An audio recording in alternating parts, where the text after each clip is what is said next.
Hey, welcome back to Yvonne Wakefield's YouTube channel and podcast. Tonight I'm going to be talking a little bit more serious than usual, like my little chainsaw, Hello Kitty chainsaw thing got a lot of likes and a lot of interesting comments, but I need to talk about something. I normally am not on my cell phone a lot, but in the last 3 weeks, the first thing I do in the morning is I pick up my cell phone. You know what? I don't online date. I'm checking the wildfires. There are wildfires all around me in the Dalles and all around the log cabin. I was there last week at the cabin, and when I woke up Saturday morning to leave, this is what it looked like. This is a painting sketch I did very, very quickly on the porch before leaving about an hour later. As the sun rose, you got the red that you only see when there's forest fires, and there was this fine veil of smoke coming through. So I packed up as planned and was driving home, and I got around Spray, Oregon, and the smoke was so dense it was very hard to breathe. Luckily, I had an N95 mask in my truck, and I put it on, and it was still really uncomfortable and difficult to breathe. Well, by the time I got to Spray, Oregon, and beyond, I could see the firefighters on the sides of the roads. They didn't have masks on. They weren't in an air-conditioned truck, and I'm bitching because I can't breathe in my truck. Can you imagine what they're feeling? I haven't been on the front lines with them, but I've talked to them. So I want to talk to you a little bit about wildfire tonight and how you can prevent it. So in, about 2004, I had a plan done for the property around my cabin, and it enabled me to get these FireWise grants, which meant I could reduce the fuel load around the cabin to prevent fires. I actually have one right now that was supposed to be started in June, but the contractors are all on this massive falls fire, which is a 140-acre fire right behind the cabin. So I don't know where that's going to go. But what I want to talk about is the FireWise. If you've got a FireWise in your community, hook up to it. If you don't have one, start one. We started one up on Pine Creek, up above where my cabin is. And it's enabled us as a community to come together to help each other to do fuel load abatement. And that means helping each other cut down trees and stuff that's going to burn up your dwelling.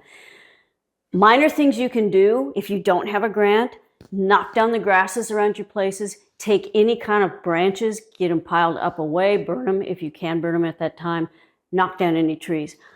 Minor things you can do, which are the most important, are the pine needles and leaves and things that get in your gutters and in the cracks between your floorboards. Get them out. I go up on my roof, I sweep around the rooftop, and especially around where the fire pipes come out, the chimney pipes come out. And on the porch, I take a butter knife and I go through all the cracks and I get those needles out. The bigger thing I did was last year, I got 5 yards of gravel up around the cabin, had a new road bulldozed in, and I put 6 feet of gravel all the way around the cabin because it's the embers that are going to get you primarily. So last week when I went up, it was scary because I'm in a fire zone. So I always carry in the truck a fire extinguisher fully charged. This one's always there. But last week, because the fire was so impending, I bought this 20-gallon water bucket because I thought, well, if I'm going up and the grasses burn under the tailpipe, if this peters out, I can use the water from here.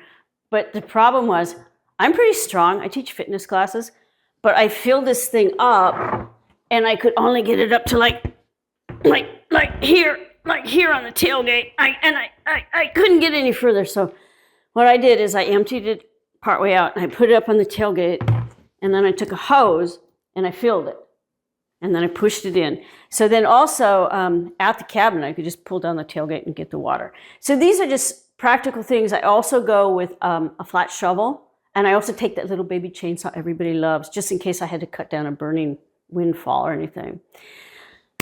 Just to conclude, I don't know where you guys are, but Oregon, where I live, is having massive forest fires all around. And there are people out there. They're your neighbors, they're your pastors, they're everybody you know who are out there in some capacity trying to fight these things. Give them anything that you can.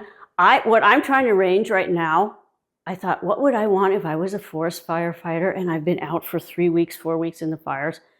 I'd want like a cold beer, even though I don't like beer, but I think maybe they would like beer. And I was thinking, I just want to take some cold beer up there and potato chips and beef jerky and ibuprofen and give it to them. But I thought, well, I don't think I can do that. So right now what I'm trying to do is I'm planning to bring ice cream. Really hard frozen ice cream. So when you get off the lines, or even if you're not on the lines, if you've been evacuated, I want to see if I can give you ice cream. But there's an issue. It takes 4 hours for me to drive from here to the fire evacuation center in John Day where I want to go. So I'm trying to figure out how to keep that ice cream frozen. This will be another story for another time. But the story about the first fire I experienced, the 2015 Canyon Creek fire, is in the third book, Babe in the Woods, Path of Totality. Read it. We're going to get on to my next book. But as always, especially now, stay really, really hydrated. Bye-bye. See you next week.